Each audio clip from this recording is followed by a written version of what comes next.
सभी साथियों को नमस्कार और उम्मीद है आप सभी अच्छे होंगे। आज के इस वीडियो सेशन में हम लोग डिस्कस करने वाले हैं RRB technician science mock test के 7वें क्लास की। जी हाँ दोस्तों, इससे पीछे के वीडियो सेशन में हम लोगों ने RRB technician science mock test का 6ठा क्लास देखा था, जहां पे 40 महत्वपूर्ण क्वेश्चनों को हम लोगों ने डिस्कस करा था। दोस्तों आज के इस वीडियो सेशन में भी हम लोग वैसे ही कुछ और महत्वपूर्ण क्वेश्चन की चर्चा कर रहे होंगे, जो आपके आगामी आरआरबी टेक्नीशियन भर्ती परीक्षा के लिए बहुत ही उपयोगी है। और साथ ही आपकी जानकारी के लिए बताना चाहूंगा कि इस सेशन का जो भी क्वेश्चन है सॉल्यूशन सहित पीडीएफ आपको कहां मिल जाएगा, यह हमारे टेलीग्राम ग्रुप से मिल जाएगा, जिसका लिंक इस वीडियो के नीचे डिस्क्रिप्शन में दिया हुआ है। आप वहां से जाकर के पीडीएफ को एक्सेस कर सकते हैं। बहरहाल आइए अपने सेशन की शुरुआत करते हैं और चलते हैं पहले क्वेश्चन की तरफ। मेरे मित्र, आपका जो पहला क्वेश्चन है आज के इस सेशन का, क्वेश्चन नंबर 1 आपसे पूछा जा रहा है कि आवर्त बीजी का प्रजनन अंग कौन सा है।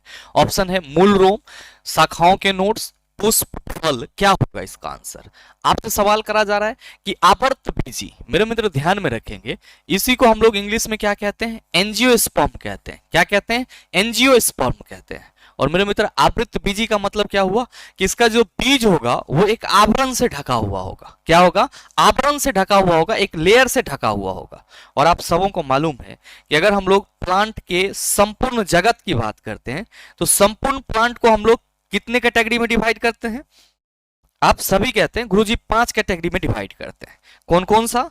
तो ध्यान में रखिएगा कि पहला आपका होता है थैलोफाइटा, फिर होता है आपका ब्रायोफाइटा, और फिर होता है आपका टेरिडोफाइटा।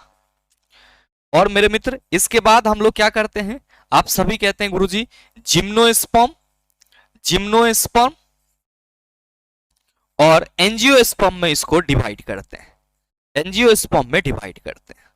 अब ध्यान में रखेंगे कि ये जो आप वर्गीकरण देख रहे हैं, जिसमें थैलोफाइटा, ब्रायोफाइटा और टेरिडोफाइटा है, और साथ ही मेरे मित्र इसमें आपका जिम्नोस्पर्म और एंजियोस्पर्म है, तो इस दोनों को मैंने अलग अलग क्यों लिखा? इसलिए लिखा कि थैलोफाइटा, ब्रायोफाइटा और टेरिडोफाइटा ग्रुप के जो भी पौधे होते हैं ये सब के सब क्रिप्टोगेम्स होते हैं।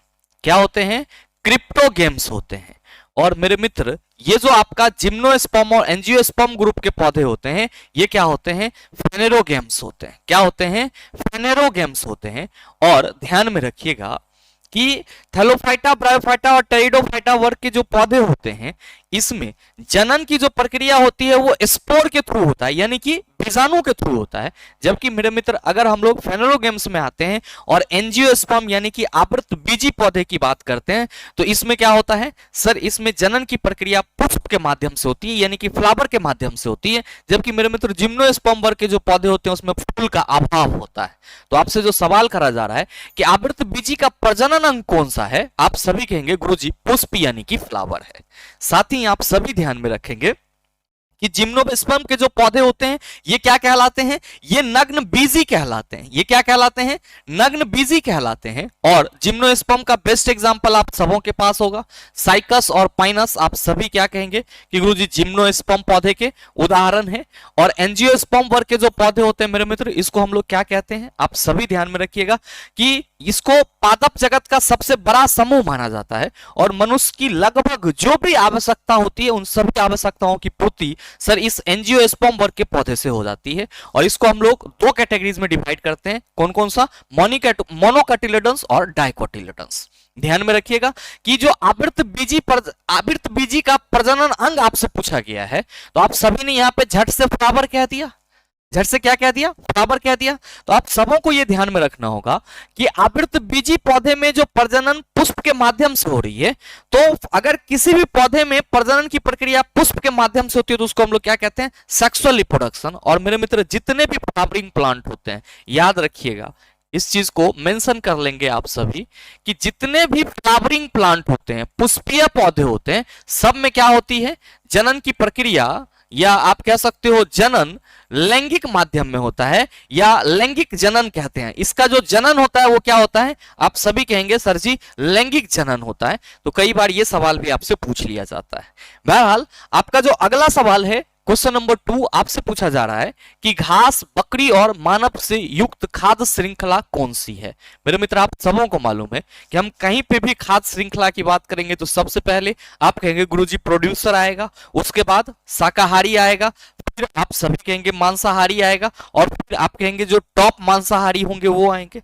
तो मेरे मित्र आप सभी ध्यान में रखना कि यहाँ पे जो घास है वो क्या होगा, आप कहेंगे सर ये प्रोड्यूसर के श्रेणी में आएगा, यानी कि सबसे पहले हम ग्रास को रखेंगे।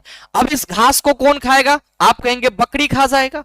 घास को कौन खा जाएगा, बकरी। और मेरे मित्र बकरी को खाने के लिए कौन तैयार है, आप कहेंगे मानव, दिए गए ऑप्शन के अकॉर्डिंग। तो आप ये बता दो कि सही आंसर क्या होगा। आप सभी कहेंगे गुरुजी ये सेम चीज हमारे ऑप्शन नंबर ए में है, तो right answer of this question is option number ए। ध्यान रखिएगा कि मानव, बकरी, घास, बकरी कभी भी मानव को नहीं खा सकती है, और मेरे मित्र मानव जो है वो कभी भी घास नहीं खा सकता है। हाँ, ये एक अलग दौर चल गया है तो वो अलग सी बात होगी, लेकिन जो हम लोग का ट्रॉफिक लेवल है उसके अनुसार आप सभी कहेंगे sir right answer of this question is option number ए।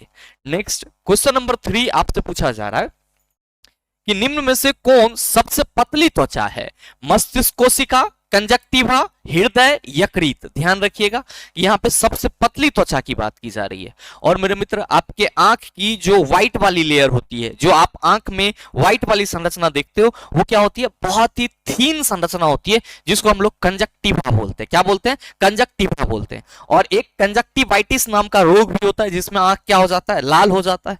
तो जो आपसे सवाल पूछा जा रहा है कि निम्न में से कौन सबसे पतली त्वचा है, तो आप सभी ध्यान में रखेंगे कि आंख में मौजूद जो कंजक्टिवा का लेयर होगा ये क्या होगा, सबसे पतली त्वचा होगा, और इसीलिए हमारा सही आंसर ऑप्शन नंबर बी हो जाएगा। ध्यान में रखिएगा यहाँ पे अगर हम लोग बात करेंगे मस्तिष्क कोशिका की, तो आप सभी क्या कहेंगे, मस्तिष्क में मौजूद कोशिका मस्तिष्क कोशिका कहलाएगी। अच्छा, मस्तिष्क का काम क्या होता है, तो हमारे शरीर पे संपूर्ण नियंत्रण, यानी कि आप ये कह सकते हो कि हमारे शरीर में हो रहे सभी कार्यों को नियंत्रण करने का काम किसका होता है, मस्तिष्क का होता है। हृदय आप सभी कहेंगे गुरुजी ये सेंट्रल पंपिंग ऑर्गन कहलाता है। क्या कहलाता है, सेंट्रल पंपिंग ऑर्गन कहलाता है, सेंट्रल पंपिंग ऑर्गन कहलाता है। साथ में मेरे मित्र आप सभी क्या कहते हो, आप सभी कहते हो कि गुरुजी ये जो हार्ट है, ये जो हार्ट है ये एक स्पेशल प्रकार के मसल से बना होता है, जिसको हम लोग क्या कहते हैं, कार्डियक मसल्स कहते हैं। क्या कहते हैं, कार्डियक मसल्स कहते हैं। और मेरे भाई अगर आपसे कोई ये पूछ देता है कि ये बता दो कि शरीर की सबसे बड़ी ग्रंथि कौन सी है, तो आप सभी क्या कहते हैं कि गुरुजी शरीर की सबसे बड़ी ग्रंथि हमारा यकृत यानी कि लिवर है, जो कि क्या स्रावित करता है, आप कहेंगे कि गुरुजी ये स्रावित पित्तरस करता है। क्या करता है, बाइल जूस स्रावित करता है, जिसको हम लोग हिंदी में क्या कहते हैं, पित्तरस कहते हैं। और साथ ही आप सभी ध्यान में रखेंगे कि ये जो लीवर है ये सर आपके शरीर की सबसे बड़ी ग्रंथि तो है ही, साथ में ये क्या है, तो आप सभी ध्यान में रखेंगे एसोसिएटेड डाइजेस्टिव ग्लैंड है, यानी कि सहसंबंध पाचक ग्रंथि है। आप सभी ध्यान में रखना कि ये हमारे शरीर की सबसे बड़ी ग्रंथि है, लेकिन ये क्या है, तो आप सभी कहेंगे associated digestive gland. Associative digestive gland मतलब सहसंबंध पाचक ग्रंथियां। अगला सवाल देखिए, क्वेश्चन नंबर 4 आपसे पूछा जा रहा है कि कोई वस्तु विराम की स्थिति से 0.5 मीटर पर सेकंड स्क्वायर के त्वरण के साथ चलती है, 250 मीटर चलने के बाद इसका वेग क्या होगा तथा इसमें लगा समय क्या होगा। वेग 250 मीटर चलने के बाद पूछा जा रहा है, तो सर अंतिम वेग की बात की जा रही है, इसमें लगा समय, तो आप सभी कहेंगे गुरुजी टी पूछा जा रहा है, बी और टी दोनों पूछा जा रहा है। मैंने कई बार बताया जब भी न्यूमेरिकल क्वेश्चन सॉल्व करेंगे डाटा पहले पढ़ेंगे। कह रहा है कि कोई वस्तु विराम से चल रहा है, तब प्रारंभिक वेग तो चला 0 हो जाएगा। अच्छा, एक्सीलरेशन कितना है, एक्सीलरेशन 0.5 मीटर पर सेकंड स्क्वायर है। साथ में क्या कहा जा रहा है कि ये 250 मीटर चलने के बाद आपसे पूछा जा रहा है इसकी वेग क्या होगी और साथ ही साथ टी क्या होगी। कैसे निकलेगा, तो आप सभी को मालूम है गति के तृतीय समीकरण से v square equal to u square plus 2as होता है। और मेरे भाई v स्क्वायर इक्वल टू, चूंकि u आपका 0 है तो आप कहेंगे u v square equal to हम 2as लिख सकते हैं। यहां पे हम ये लिख सकते हैं चूंकि u इक्वल टू 0, आप कहेंगे बिल्कुल गुरुदेव। ध्यान रखना कि v square equal to 2 into 0.5 into क्या हो जाएगा, आप कहेंगे 250। पॉइंट हटा दिए, नीचे मेरे मित्र 10 आएगा, ये कैंसिल हो जाएगा, 5 दूना 10 और ये कितना हो गया 250। v स्क्वायर इक्वल टू 250 और v इक्वल टू क्या हो जाएगा √250। जब आप इसका वर्ग निकालेंगे तो ये आपका 15.81 के समथिंग आएगा। तो मेरे भाई आपसे जो सवाल पूछा जा रहा है, आपसे जो सवाल पूछा जा रहा है कि 250 मीटर चलने के बाद 250 मीटर चलने के बाद इसका वेग क्या होगा तथा इसमें लगा समय, तो 250 मीटर चलने के बाद इसका वेग 15.81 मीटर पर सेकेंड होगा। और जो पूछा जा रहा है कि टाइम, तो आप सभी कहेंगे कि गुरुजी हमको मालूम है प्रथम समीकरण से v equal to u plus a t होता है, क्योंकि अकॉर्डिंग टू क्वेश्चन u हमारा 0 है, तो v इक्वल टू क्या होगा, आप कहिएगा ए टी। v कितना 15.81 या 15.8 ले लो, a कितना 0.5, t आपको निकालना है, t इक्वल टू 15.8 बटा 0.5 हो जाएगा। और मेरे मित्र अगर आप इसको सॉल्व करेंगे तो ये 31.6 के समथिंग आएगा। तो जो आपसे सवाल करा जा रहा है कि v क्या होगा, तो आप सभी कहेंगे गुरुजी v 15.81 मीटर पर सेकेंड और टाइम जो है वो हमारा 31.6 सेकेंड हो जाएगा। तो मेरे मित्र बिल्कुल आपके इस क्वेश्चन का सही आंसर ऑप्शन नंबर डी हो जाएगा। हमें नहीं लगता है कि इसमें आपको कोई दिक्कत रही होगी। बहरहाल अगला सवाल आपके सामने है। क्वेश्चन नंबर 5 पूछा जा रहा है कि रुधिर में यूरिया के जमा हो जाने की स्थिति को क्या कहते हैं, हीमोटूरिया, यूरेसिया, यूरेमिया, क्यूटोनेरिया, क्या होगा इसका आंसर। ध्यान में रखिएगा कि यहाँ पे जो रुधिर की बात की जा रही है, तो रुधिर का मतलब हम लोग ब्लड समझेंगे, इसी को रक्त भी बोलते हैं, लहू भी बोलते हैं। कहा जा रहा है कि ब्लड में यूरिया के जमा हो जाने की स्थिति को क्या कहेंगे, तो आप सभी ध्यान में रखेंगे ब्लड में यूरिया के जमा हो जाने की स्थिति को हम लोग यूरेमिया कहेंगे। क्या कहेंगे, यूरेमिया कहेंगे। और मेरे मित्र यहाँ पे हीमटूरिया बात करी जा रही है, तो आप सभी ध्यान में रखना कि यूरिन में ब्लड की उपस्थिति, यूरिन में ब्लड की उपस्थिति क्या कहलाएगी, आप सभी याद रखेंगे यूरिन में ब्लड की उपस्थिति हीमटूरिया कहलाएगी। और यहाँ पे कीटोन्यूरिया है, तो याद रखिएगा कि कीटोन यूरिया में, सॉरी यूरिया कह रहे हैं, यूरिन में कीटोन की हाई लेवल, यूरिन में कीटोन की हाई लेवल क्या कहलाती है, आप सभी ध्यान में रखेंगे कीटोन्यूरिया कहलाती है। नेक्स्ट क्वेश्चन नंबर 6 पूछा जा रहा है कि डेंगू से पीड़ित व्यक्ति में सामान्यतः एक रोग लक्षण दिखाई पड़ता है, वह क्या है। आरबीसी की संख्या में काफी कमी, डब्ल्यूबीसी की संख्या में काफी कमी, प्लेटलेट्स की संख्या में काफी कमी, प्लेटलेट्स की संख्या में काफी वृद्धि। बहुत ही सिंपल सा सवाल, आप सभी कहेंगे गुरुजी प्लेटलेट्स की संख्या में काफी कमी किसका लक्षण होता है, तो सर डेंगू से पीड़ित व्यक्ति का लक्षण होता है। अगला क्वेश्चन नंबर 7 पूछा जा रहा है कि लुप्त प्राय या दुर्लभ प्रजातियों की सुरक्षा एवं संरक्षण के लिए उन्हें उनके प्राकृतिक निवास से किसी दूसरे व्यवस्था क्षेत्रों में ले जाने को क्या कहा जाता है। ध्यान में रखिएगा कि लुप्त प्राय या दुर्लभ प्रजातियों को सुरक्षा और संरक्षण के लिए उन्हें उनके प्राकृतिक निवास, मतलब उनका जो नेचुरल हैबिटेट है, उससे दूसरे जगह व्यवस्थित करने का जो आपका तरीका होता है या विधि होता है, उसको हम लोग क्या कहते हैं, XC2 कहते हैं। क्या कहते हैं, XC2। तो जो सवाल आपसे पूछा जा रहा है उसका सही आंसर क्या होगा, ऑप्शन नंबर ए हो जाएगा। अब ध्यान में रखेंगे कि लुप्त प्राय या दुर्लभ प्रजातियों की सुरक्षा और संरक्षण के लिए सर उस प्राणी को उसके अपने ही प्राकृतिक निवास में संरक्षण देना क्या कहलाएगा, इन सीटू कहलाएगा। तो प्राकृतिक निवास से बाहर XC2, प्राकृतिक निवास के अंदर ही संरक्षण देना आप कहेंगे इन सीटू कहलाएगा। तो ये चीज भी ध्यान में रखिएगा, आपके लिए इंपॉर्टेंट हो सकता है। नेक्स्ट क्वेश्चन नंबर 8 पूछा जा रहा है कि पारा एकमात्र ऐसी धातु है जो 0 डिग्री सेल्सियस पर तरल रहती है, इसका मुख्य कारण क्या है। इसकी निम्न आयनीकरण क्षमता, इसकी अति उच्च आयनीकरण ऊर्जा और ढीला तात्विक बंध, इसका उच्च वाष्प दाब, इसकी उच्च आणविक त्रिज्या। मेरे मित्र सवाल ये है कि पारा एकमात्र ऐसी धातु है जो 0 डिग्री सेल्सियस पर भी तरल रहती है, और आप सबों को मालूम है कि रूम टेम्परेचर पे जो आपका धातु द्रव अवस्था में पाया जाता है आप कहते हो पारा। तो अगर आपसे ये सवाल पूछ लिया जाए कि ये पारा 0 डिग्री सेल्सियस पे भी लिक्विड स्टेज में रहता है क्यों, तो आप सभी का जवाब होगा कि इसका अति उच्च आयनीकरण ऊर्जा होता है, यानी कि इसकी जो आयनाइजेशन पोटेंशियल होती है वो बहुत ही हाई होती है, और साथ ही साथ इसके जो बंधन होते हैं वो क्या होते हैं, लूज होते हैं। इसीलिए सर ये 0 डिग्री सेल्सियस पे भी क्या होता है, तरल अवस्था में होता है। तो सही आंसर हमारा ऑप्शन नंबर बी हो जाएगा। नेक्स्ट क्वेश्चन नंबर 9 आपसे पूछा जा रहा है कि एक उत्तल लेंस जिसकी क्षमता +6 डायोप्टर है तथा एक अवतल लेंस जिसकी क्षमता 4 डायोप्टर है संपर्क में रखे गए हैं, संयुक्त लेंस होगा। 25 सेंटीमीटर फोकस दूरी का अवतल लेंस, 50 सेंटीमीटर फोकस दूरी का उत्तल लेंस, 20 सेंटीमीटर फोकस दूरी का अवतल लेंस, 100 सेंटीमीटर फोकस दूरी का उत्तल लेंस, क्या होगा। आप सभी कहेंगे कि गुरुजी उत्तल लेंस जिसकी क्षमता +6 डायोप्टर है और अवतल लेंस जिसकी क्षमता यहाँ पे 4 डायोप्टर कहा जा रहा है। तो चूंकि लेंस हमारा अवतल है तो अवतल लेंस की फोकस दूरी ऋणात्मक होती है, तो इसकी क्षमता क्या होगी, ऋणात्मक होगी। तो हम ये कह सकते हैं अकॉर्डिंग टू क्वेश्चन जो हमारा P1 है वो क्या है, +6 डायोप्टर, और जो हमारा P2 है वो क्या है, -4 डायोप्टर। अब कहा जा रहा है कि इसको संपर्क में रखा जा रहा है और संयुक्त लेंस की फोकस क्या होगी ये आपको पता करना है। तो आप कहिएगा सर संयुक्त लेंस की क्षमता P = P1 + P2 हो जाएगा, और P = P1 कितना, तो आप कहिएगा 6, ये प्लस रहेगा और -40। मेरे मित्र ध्यान देना कि ये प्लस माइनस आप कहेंगे माइनस होगा, और P = कितना हो गया, आप सभी कहेंगे गुरुजी P = हमारा 2 डायोप्टर हो गया।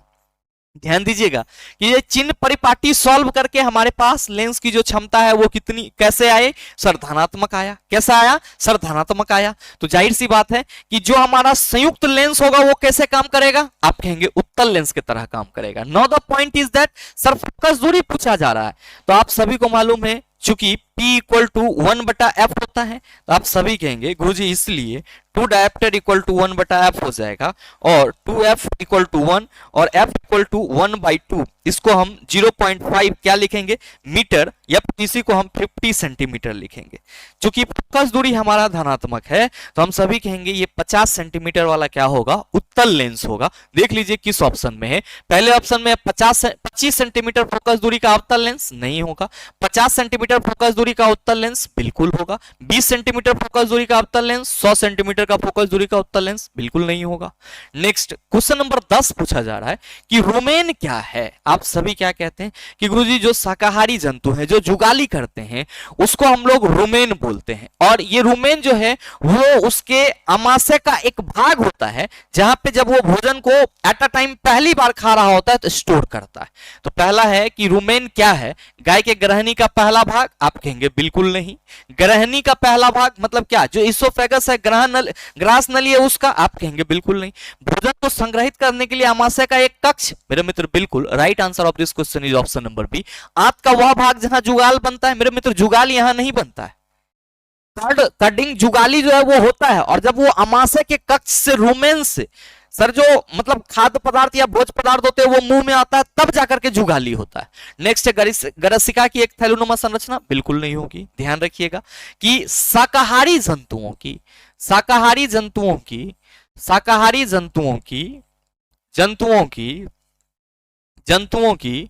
छोटी आंत की लंबाई, शाकाहारी जंतुओं की छोटी आंत की लंबाई लंबी होती है किसके पाचन के लिए, तो आप सभी ध्यान में रखेंगे लंबी होती है सेलुलोज के पाचन के लिए। किसके पाचन के लिए, सेलुलोज के पाचन के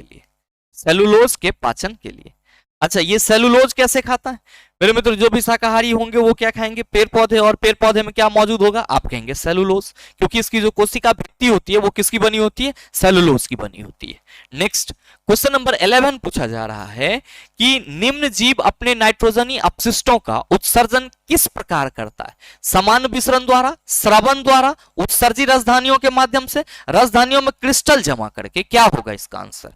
यहाँ पे आपको एक अमीबा का डायग्राम दिया हुआ है, और मेरे मित्र इससे संबंधित रिसेंटली एएलपी एग्जाम में सवाल पूछे गए थे और बहुत सारे छात्र परेशान थे। सवाल था अमीबा के रिप्रोडक्शन से, और मैंने आपको कई बार बताया है कि अमीबा में बाइनरी फिजन की प्रोसेस होती है, द्विविखंडन की प्रक्रिया होती है। इस द्विविखंडन प्रक्रिया में अमीबा का शरीर कहीं से भी सर 2 भाग में टूट जाता है, और क्या मिलता है, एक अमीबा से 2 अमीबा प्राप्त हो जाता है। लेकिन बहुत सारे छात्र कंफ्यूज थे, व्हाट्सएप पे लगातार फोटो भेज रहे थे कि गुरुजी इसमें क्या होगा आंसर, और कई सारे छात्र तो मतलब ये मोशन इन टाइम के सवाल से परेशान थे कि क्या एक्सीलरेशन माइनस होगा, चिल्ला एक्सीलरेशन काहे नहीं माइनस में होगा, और उसी को तो हम लोग रिटार्डेशन यानी कि मंदन कहते हैं। तो थोड़ा सा मेरे मित्र क्वेश्चन को ध्यान से समझिएगा, और रिवीजन तो आप सभी जारी रखेंगे। जो भी आपके इंपॉर्टेंट टॉपिक हैं, जो भी मैंने आपको बताया, उन सभी का रिवीजन जरूर करेंगे। जितने भी छात्र यूट्यूब के माध्यम से ये देख रहे हैं, ध्यान रखिएगा कि अमीबा की बात की जा रही है, तो अमीबा जो है वो क्या है, एक कोशिकीय जंतु है। अमीबा जो है वो क्या है, एक कोशिकीय जंतु है, और मेरे मित्र इसके बॉडी में पोषण, उत्सर्जन, परिवहन, इन सभी के लिए एक ही कोशिका उत्तरदायी होता है, एक ही कोशिका रिस्पॉन्सिबल होता है। अब ध्यान रखना यहाँ पे कि जैसे अमीबा जो है वो अगर भोजन करता है तो इसके लिए ये फूड वैक्यूल्स का निर्माण करता है, यानी कि खाद्य राजधानी का निर्माण करता है। अब खाद्य राजधानी में क्या होता है, तो अमीबा के आसपास में जैसे ही कोई फूड पार्टिकल्स होता है, अमीबा अपने बॉडी को बढ़ा करके उसको घेर लेता है, जो अमीबा का स्यूडोपीडिया है वो उसको चारों तरफ से घेर लेता है। और घेरने के बाद अमीबा के बॉडी से एंजाइम निकलते हैं, पाचक एंजाइम, जो उसको क्या करते हैं, विखंडित करते हैं, और अमीबा का जो शरीर होता है उसको वो क्या करता है सर, अवशोषित कर लेता है। और मेरे मित्र उस अवशोषण के दौरान अगर अमीबा के शरीर में कुछ ऐसे वेस्टेज मटेरियल बन भी जाते हैं तो वो सिंपल विसरण प्रक्रिया के थ्रू क्या होते हैं, बॉडी से बाहर निकल जाते हैं। तो आपसे जो सवाल करा जा रहा है कि निम्न जीव अपने नाइट्रोजनी अपशिष्टों का उत्सर्जन किस प्रकार करते हैं, आप सभी कहेंगे सामान्य विसरण प्रक्रिया द्वारा करते हैं। अच्छा, यहाँ पे अमीबा की बात की जा रही है, तो अमीबा में जनन किस तरह की होती है, आप सभी कहेंगे गुरुजी इसमें जो जनन की प्रक्रिया होती है वो बाइनरी विभाजन तरीके का होता है, यानी कि इसको हम लोग द्विविखंडन कहते हैं। क्या कहते हैं, द्विविखंडन कहते हैं। तो ये चीज भी आप सभी ध्यान में रखेंगे। नेक्स्ट सवाल, क्वेश्चन नंबर 12 आपसे पूछा जा रहा है कि निम्न में से किन प्राणियों में प्रत्येक चक्र के दौरान रक्त 2 बार हृदय से होकर गुजरता है। रक्त 2 बार हृदय से होकर गुजरेगा उसको हम लोग क्या कहेंगे गुरुजी, उस ऑर्गेनिज्म के बॉडी में डबल सर्कुलेटरी सिस्टम मौजूद होगा। और याद रखिएगा आप सभी अपने कंसेप्ट के लिए कि जितने भी मैमल्स हैं, यानी कि जो भी स्तनधारी हैं, साथ ही जो भी एबीज वर्ग के जंतु हैं, यानी कि मैमल्स और एबीज वर्ग के जो भी जंतु हैं, इसमें क्या होता है, तो sir complete double circulatory system मौजूद होता है। कंप्लीट डबल सर्कुलेटरी सिस्टम मौजूद होता है। और मेरे मित्र आप सभी ध्यान में रखेंगे कि रेप्टाइल्स यानी कि सरीसृप और साथ में मेरे मित्र एम्फीबियन यानी कि उभयचर, इसमें क्या होता है, इनकम्प्लीट डबल सर्कुलेटरी सिस्टम मौजूद होता है। इनकम्प्लीट डबल सर्कुलेटरी सिस्टम मौजूद होता है। इनकम्प्लीट डबल सर्कुलेटरी सिस्टम मौजूद होता है। तो मेरे मित्र कंप्लीट डबल सर्कुलेटरी सिस्टम का मतलब क्या हुआ, कंप्लीटली डबल सर्कुलेटरी सिस्टम का मतलब हुआ पूर्ण रूप से दोहरा परिसंचरण तंत्र। लेकिन रेप्टाइल्स और एम्फीबियन में अपूर्ण रूप से दोहरा परिसंचरण तंत्र होता है। और आपसे कहा जा रहा है कि निम्न में से किन प्राणियों में प्रत्येक चक्र के दौरान रक्त 2 बार हृदय से होकर गुजरेगा। पहला में दिया हुआ है मत्स्य, आप कहेंगे नहीं होगा। दूसरा में स्तनधारी से शुरुआत किया है, पक्षी और फिर यहां मत्स्य ला दिया है, बिल्कुल नहीं होगा। स्तनधारी है, मत्स्य फिर ला दिया है, नहीं होगा। स्तनधारी, पक्षी और सरीसृप वर्ग, आप कहेंगे बिल्कुल। According to question right answer of this question is option number D. बस ये कंसेप्ट याद रखना है, चला आपका काम तमाम हो जाएगा।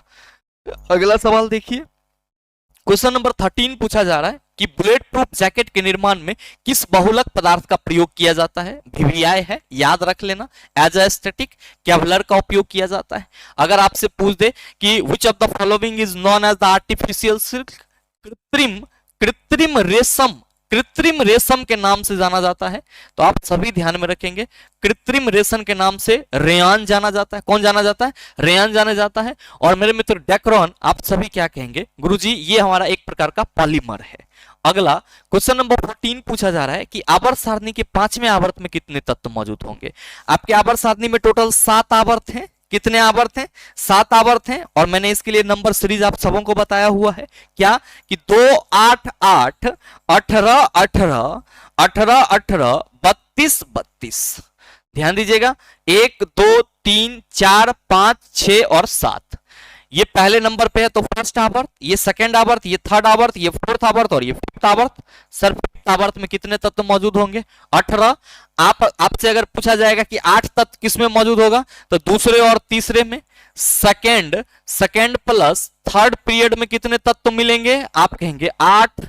और मेरे मित्र फर्स्ट पीरियड में कितने तत्व मिलेंगे, आप सभी कहेंगे 2। और 36 है, आप कहेंगे ये किसी भी पीरियड में नहीं होगा। नेक्स्ट क्वेश्चन नंबर 15 पूछा जा रहा है कि किसी चुंबक को गैल्वेनोमीटर से संयोजित कुंडली के अंदर गति कराए जाने पर कुंडली में धारा प्रेरित होती है। बिल्कुल बात सही है, इसी को विद्युत चुंबकीय प्रेरण कहते हैं। प्रेरित धारा इनमें से किस कारक पर निर्भर नहीं करती है।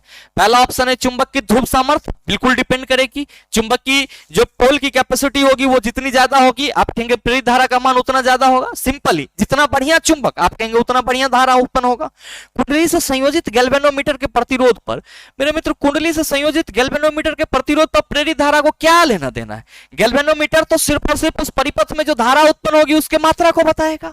दूसरा है कुंडली के फेरों की संख्या पे, इस पे भी निर्भर करेगी। चुंबक की गति की चाल पे, इस पे भी करेगी। आपसे पूछा जा रहा है किस पर निर्भर नहीं करती है? ऑप्शन बी पर निर्भर नहीं करती है। सही आंसर ऑप्शन नंबर बी हो जाएगा।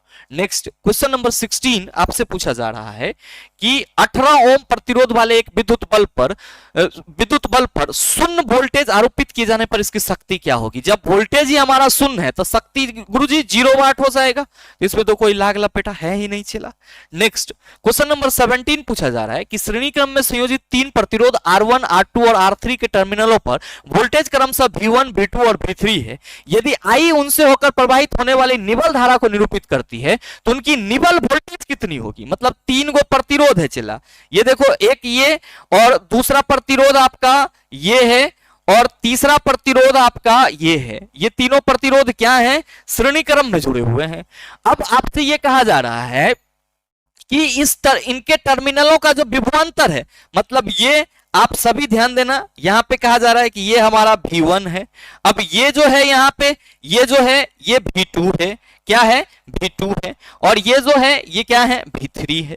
आप कहेंगे गुरुजी क्योंकि ये तीनों श्रेणी क्रम में जुड़े हुए हैं तो इन तीनों से समान धारा बहेगी। इस तीनों से क्या होगी? समान धारा बहेगी, लेकिन इसका विभवांतर क्या होगी? अलग अलग होगी। और हमसे पूछा जा रहा है कि इससे होकर प्रवाहित होने वाले निबल धारा, the current flowing respectively if respect the net current following through them their net voltage will be. तो इसका टोटल वोल्टेज क्या होगा? आप कहेंगे sir V equal to V1 plus V2 plus V3, और यही V इक्वल टू V1 अगर कहेंगे क्योंकि I सबसे सेम बहेगा तो आप कहिएगा गुरुजी ये IR1 plus IR2 plus IR3 हो जाएगा।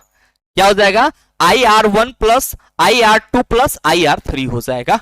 और मेरे मित्र क्या कहिएगा कि गुरुजी इधर V इक्वल टू IR होता है, IR रखेंगे तो I हमारा उधर से कॉमन आएगा और कट जाएगा और RS equal to R1 plus R2 plus R3 हो जाएगा। इसी तरीके से तो हम लोग श्रेणी क्रम में जुड़े हुए प्रतिरोधों का तुल्य प्रतिरोध निकालते हैं। आपसे यहाँ पे केवल निबल वोल्टेज पूछा जा रहा है, आप कहेंगे V equal to V1 plus V2 plus V3। That's why right answer of this question is option number A.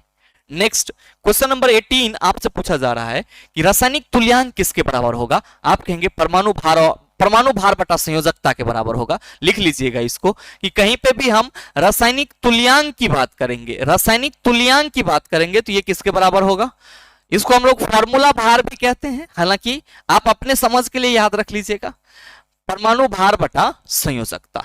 Next सवाल क्वेश्चन नंबर 19 पूछा जा रहा है कि परमाणु संख्या 20 वाला एक परमाणु दूसरे परमाणु के साथ शीघ्र रासायनिक संयोग कर लेता है, जिसका परमाणु क्रमांक क्या है? अच्छा, 11 वाला जो परमाणु होगा वो तो सर सोडियम होगा, और सल्फर आप कहेंगे S होगा, और सिलिकॉन 14, और नियोन आप सभी कहेंगे 10।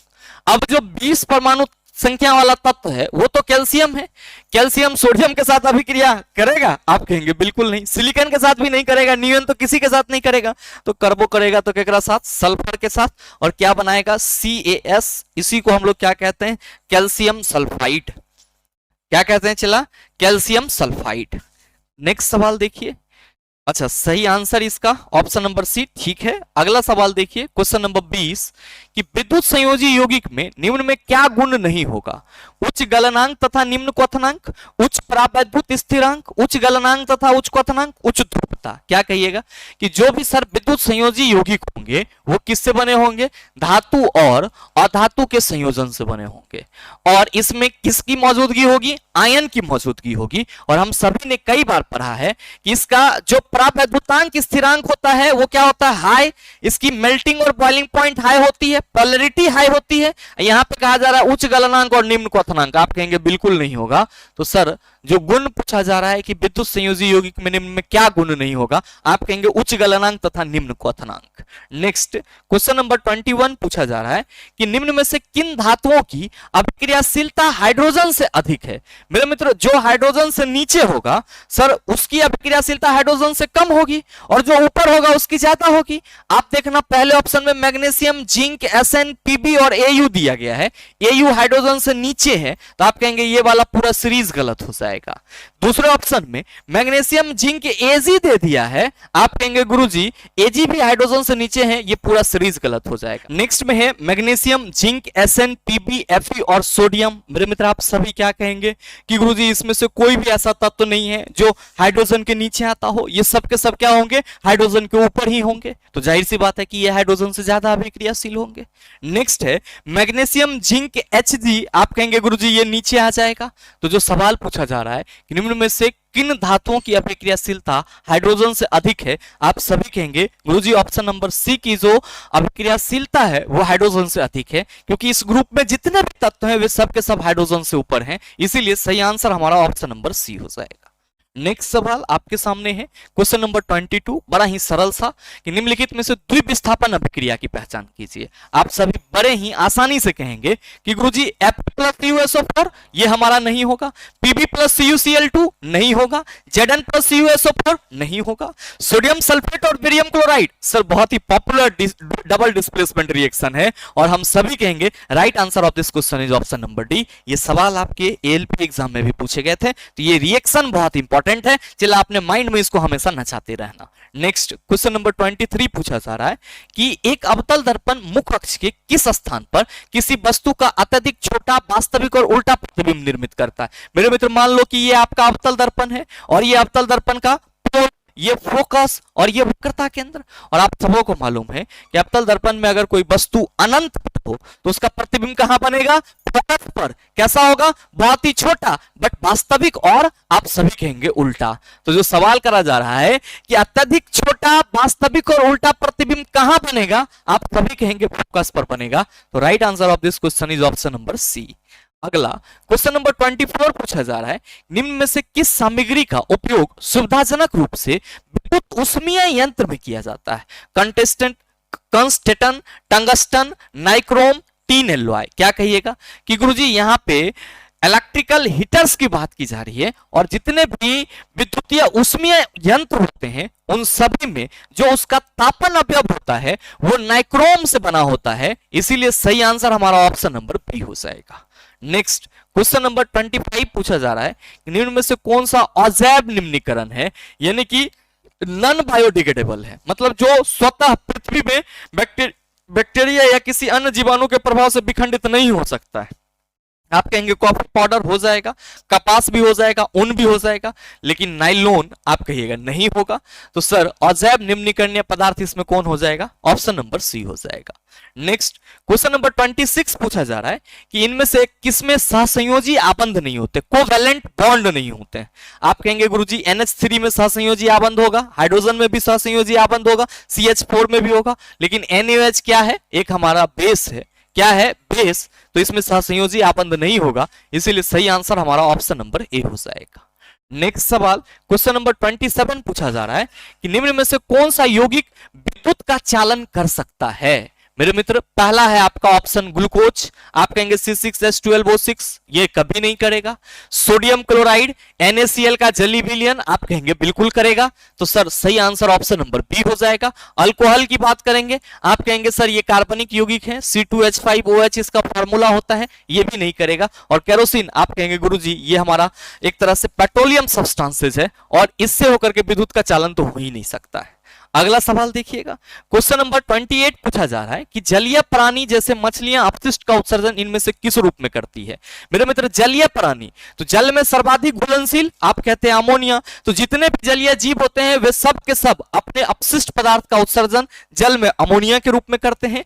यूरिक एसिड के रूप में मेरे मित्र एबीज वर्ग के जितने भी प्राणी होते हैं, पक्षी वर्ग के जितने भी सर जंतु हैं वे सब के सब अपना उत्सर्जित पदार्थ किस रूप में करते हैं, आप सभी याद रखेंगे यूरिक अम्ल के रूप में करते हैं। हैं, और जो मानव होते हैं आप सभी कहेंगे नाइट्रोजनी बेस्ड जो है वो यूरिया यानी कि यूरिन के रूप में बॉडी से बाहर निकलता है। नेक्स्ट सवाल क्वेश्चन नंबर 29 पूछा जा रहा है कि शरीर के अंदर उत्पन्न दुर्बल चुंबकीय क्षेत्र का उपयोग करके शरीर के विभिन्न अंगों की छवियां प्राप्त करने की प्रक्रिया को डैश कहा जाता है। शरीर के अंदर उत्पन्न दुर्बल चुंबकीय क्षेत्र का प्रयोग करके, तो मेरे मित्र हम लोग जब एमआरआई स्कैन कराते हैं इसी को हम लोग क्या कहते हैं सर, इसी को हम लोग मैग्नेटिक रेजोनेंस इमेजिंग कहते हैं। तो इसमें क्या होता है, तो शरीर के अंदर जो दुर्बल चुंबकीय क्षेत्र होता है उसका उपयोग करके विभिन्न अंगों का फोटो लिया जाता है। तो जो सवाल करा जा रहा है उसका सीधा सा आंसर आप कहेंगे एमआरआई हो जाएगा। अल्ट्रासाउंड स्कैन, अल्ट्रासाउंड में क्या किया जाता है मेरे मित्र, अल्ट्रासोनिक साउंड वेव का उपयोग किया जाता है। क्यों किया जाता है, क्योंकि अल्ट्रासोनिक साउंड वेव आप सबों को मालूम है कि अगर सीधे मार्ग में चल रही होती है तो वो आसानी से चलेगी, लेकिन जैसे ही उसके मार्ग में अवरोध आएगा वो क्या होगा सर, वहां से टकरा के रिटर्न आएगा। तो इस पद्धति का उपयोग अल्ट्रासाउंड करने के लिए किया जाता है। सीटी स्कैन, याद रखिएगा कि सीटी स्कैन का फुल फॉर्म क्या होता है, सीटी स्कैन का फुल फॉर्म क्या होता है आप सभी कहेंगे computed tomography scan, computed tomography scan इसको हम लोग कहते हैं। तो ये चीज भी ध्यान में रखेंगे। नेक्स्ट क्वेश्चन नंबर 30 पूछा जा रहा है कि श्रेणी क्रम में संयोजित दो प्रतिरोधों का निब्बल प्रतिरोध 6 ओम है। यदि उनसे प्रवाहित होने वाली धारा 4 एम्पियर है और उनमें से एक प्रतिरोध 2 ओम है तो दूसरा प्रतिरोध कितना होगा, बताओ। चला ही ना बनेगा सर, सही आंसर क्या होगा नीचे कमेंट करके जरूर बताना, आपके कमेंट का इंतजार रहेगा।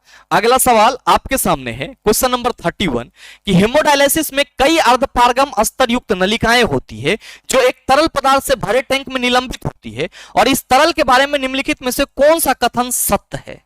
पहला है कि इसका प्रसारण दाब रक्त के समान होता है और नाइट्रोजन युक्त अपशिष्ट से रहित होता है। दूसरा है कि अणुओं की गति को संभव बनाने के लिए इसका प्रसारण दाब निम्न होता है। तीसरा है कि इसका संगठन रक्त के समान होता है सिवाय इसके कि इसमें अधिक हेपेरिन होता है। इसका संगठन ब्रिक निस्यंदन के समान होता है। मेरे मित्र सवाल आपसे यह करा जा रहा है कि हीमोडायलिसिस मतलब हीमोडायलिसिस को हम लोग क्या कहते हैं सर, कृत्रिम ब्रिक के थ्रू रक्त का निस्यंदन करना, फिल्ट्रेशन करना।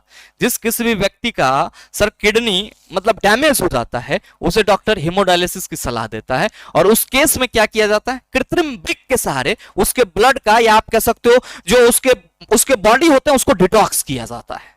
सिंपली आपसे पूछा जा रहा है कि हेमोडायलिसिस में कई अर्धपारगम स्तर युक्त नलिकाएं होती है जो एक तरल पदार्थ से भरे टैंक में निलंबित होती है। इस तरल के बारे में निम्नलिखित में से कौन सा कथन सत्य है। मेरे मित्र ये कहां निलंबित होती है, तो एक तरल से भरे टैंक में जिसको हम लोग डायलाइजर टैंक बोलते हैं। और ध्यान रखिएगा कि इसमें जो अर्धपारगम स्तर होता है वो इसलिए ताकि जो प्रसारण दाब है मित्र वो ब्लड के समान हो, क्योंकि आप सबों को मालूम है ऑस्मोसिस की प्रोसेस तभी होगी जब तरल पदार्थ किसी झिल्ली से प्रवाहित होगा।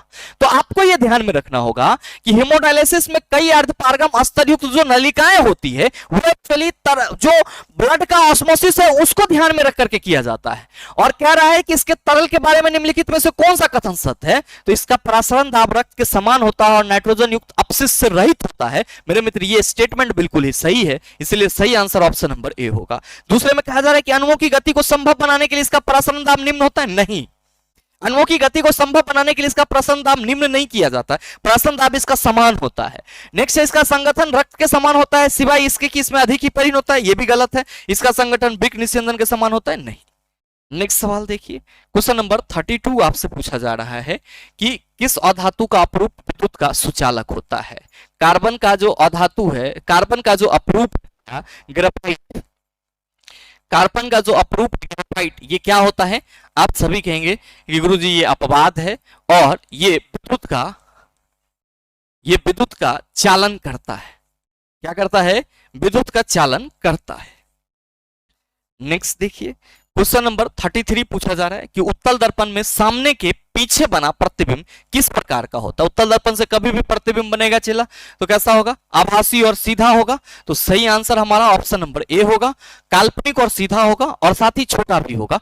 तो आभासी और उल्टा कोई मतलब नहीं है क्वेश्चन के ऑप्शन पर को क्वेश्चन के ऑप्शन को पढ़ करके अपना टाइम बर्बाद करने की। उत्तल दर्पण पूछा गया मतलब हमेशा आभासी और सीधा प्रतिबिंब बनेगा।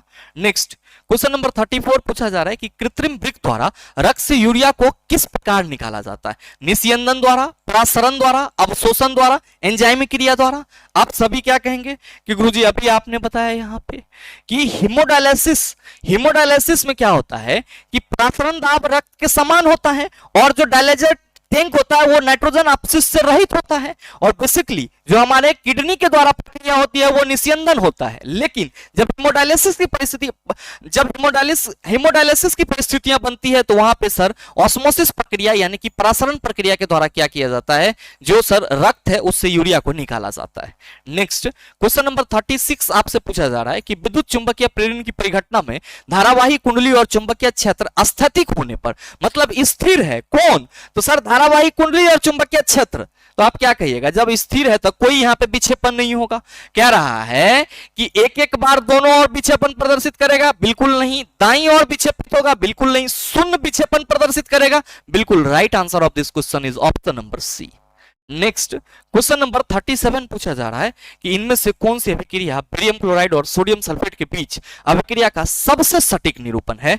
मेरे मित्र सही आंसर नीचे कमेंट करके जरूर दीजिएगा, आपके कमेंट का इंतजार रहेगा। अगला क्वेश्चन नंबर 38 पूछा जा रहा है कि डैश को परिवर्तित करके विद्युत चुंबक की ध्रुवता उत्क्रमित की जा सकती है। फेरों के बीच की दूरी, इससे प्रवाहित होने वाली धारा के परिमाण, धारा की दिशा, विद्युत चुंबक में फेरों की संख्या। कह रहा है कि डैश को परिवर्तित करके विद्युत चुंबक की जो ध्रुवता होती है, उसकी जो पोलैरिटी होती है, पोल होता है, उसको उत्क्रमित यानी कि बदला जा सकता है। तो आप सबों को मालूम है कि चुंबकीय क्षेत्र की दिशा धारा की दिशा पे डिपेंड करेगी। अगर हम किसी सीधी धारावाही चालक तार को इस तरह से पकड़े कि सर ये हमारे दाहिने हाथ का अंगूठा धारा की दिशा को बता रहा है, ये सभी उंगलियां चुंबकीय क्षेत्र को बताएगा। अब इसमें धारा की दिशा ऊपर है तो चुंबकीय क्षेत्र की दिशा इधर है, धारा की दिशा नीचे कर दी तो चुंबकीय क्षेत्र की दिशा उधर हो गई। तो जो सवाल करा जा रहा है कि डैश को परिवर्तित करके विद्युत चुंबक की ध्रुवता उत्क्रमित की जा सकती है, आप सभी कहेंगे धारा की दिशा को सर परिवर्तित करके विद्युत चुंबक की जो ध्रुवता है उसको उत्क्रमित की जा सकती है। नेक्स्ट क्वेश्चन नंबर 39 पूछा जा रहा है कि आधुनिक आवर्त सारणी में क्रमशः परमाणु क्रमांक 11, 12, 13, 14, 15, 16, 17 और 18 वाले तत्वों की स्थिति के संबंध में इनमें से कौन सा कथन गलत है? पहला है कि ये तत्व आधुनिक आवर्त सारणी के दूसरे आवर्त से संबंधित है, बिल्कुल नहीं। सर 11 वाले तत्व की परमाणु संख्या 2, 8 आए 1 हो जाएगी तो हम कहेंगे ये तीसरे आवर्त में होगा। 2, 8, 2 तीसरे आवर्त में ही, 2, 8, 3 तीसरे आवर्त में, 2, 8, 4 तीसरे आवर्त, 2, 8, 5। आप कहेंगे सर ये सब तीसर का आवर्त में मिलेगा, जबकि यहां कहा जा रहा है दोसर का आवर्त, बिल्कुल गलत है। अगला, ये तत्व आधुनिक आवर्त सारणी के तीसरे आवर्त से संबंधित है, बिल्कुल सही है। इन तत्वों के परमाणु में इलेक्ट्रॉन K, L, M और N कोष में भरे रहते हैं, बिल्कुल। प्रथम कक्षा को K, द्वितीय कक्षा को L और तृतीय कक्षा को M कहते हैं। अब मेरे मित्र कह रहा है कि इन तत्वों को आधुनिक आवर्त सारणी में समान आवर्त में रखा गया है, मेरे मित्र बिल्कुल सही है। तो आपसे जो गलत कथन पूछा जा रहा है वो क्या है? ऑप्शन नंबर ए है। नेक्स्ट सवाल देखिएगा, क्वेश्चन नंबर 40 आपसे पूछा जा रहा है कि लेंस के प्रकाशिक केंद्र से निर्गत किरण। मेरे मित्र आप सभी को मैंने कल भी बताया था कि अगर किसी लेंस के प्रकाशिक केंद्र से कोई प्रकाश किरण आ रही है तो वो बिना विचलन के निकल जाएगी, यानी कि इसका अपवर्तन नहीं होगा। तो जो सवाल पूछा जा रहा है कि लेंस के प्रकाशिक केंद्र से निर्गत किरण डैश परावर्तित होगी, अविचलित रहेगी, विचलित होगी, मुड़ जाएगी, आप सभी कहेंगे सर बिना विचलन के यानी कि अविचलित रहेगी और सीधे पार कर जाएगी। तो आपके आज के इस सेशन में टोटल 40 क्वेश्चन थे जिसको आपने हमारे साथ बढ़िया तरीके से डिस्कस कर लिया है और मुझे उम्मीद है कि आप सभी क्वेश्चन को समझ पाए होंगे। और मेरे मित्र आज चूंकि लाइट भी नहीं थी, इसे पूरे वीडियो सेशन में आपको लाइट का सर थोड़ा सा कमी देखने को मिला होगा और अभी इन्वर्टर भी आवाज दे रहा है, तो शुक्र है कि आपका ये क्लासेस पूरा हो चुका है। साथ ही उम्मीद करते हैं कि अगर आपको ये वीडियो अच्छा लगा होगा तो वीडियो को लाइक कीजिएगा, ज्यादा से ज्यादा अपने दोस्तों के साथ शेयर कीजिएगा और अगर आप चैनल पर नए हैं तो सब्सक्राइब करके बेल आइकन दबा लीजिएगा ताकि इस तरह के एग्जाम रिलेवेंट वीडियो का नोटिफिकेशन सबसे पहले आपके पास पहुंचे और आप उसको सबसे पहले देख पाओ। मिलते हैं फिर अगले वीडियो सेशन में, तब तक के लिए best of luck, thank you, have a nice day.